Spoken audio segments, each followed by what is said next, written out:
Jens Sönnichsen, GP, Denmark.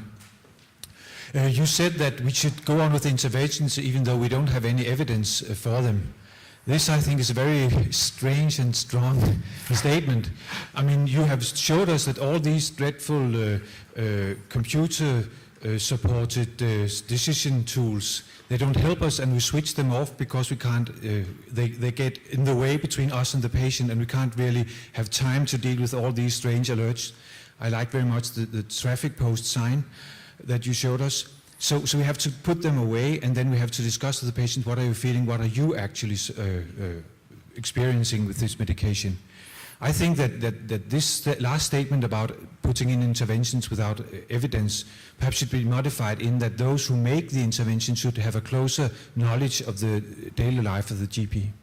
Yeah, I think you're right. I perfectly agree.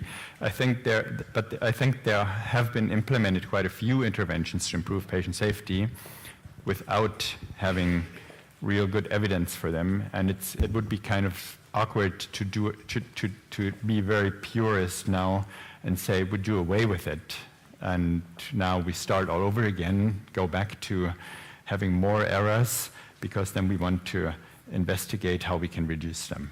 I mean, it's that way that this statement was meant. Gordon Littman from Israel. Thank you for a very thought-provoking presentation. With the increasing use of generic drugs, I know that in our country, in Israel, we have more and more generic drugs produced. Each company that produces a generic drug wants to put its name on the box, with the result that many patients, different ones, get different named drugs. They haven't a clue what they're doing. I have to say that I don't feel that we've managed to solve the problem. Have you thought of any way of getting around this? The problem is very similar in Germany, because in Germany I can only prescribe the substance as a GP, at least for certain drugs.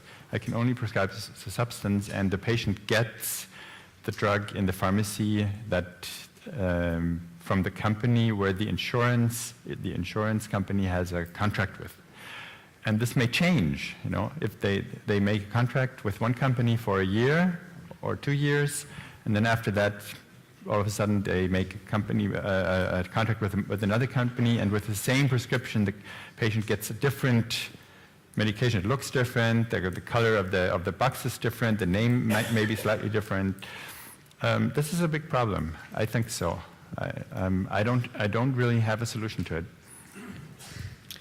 Well, I have a question for you myself. I would like to know whether the Linnaeus project or you in your work are working with the patient empowerment and patient involvement in the safety of their own continuous medications. Mm-hmm. Actually, this is the work package led by the Danish. Oh. Okay, this is one work package, that patient safety from the patient's side.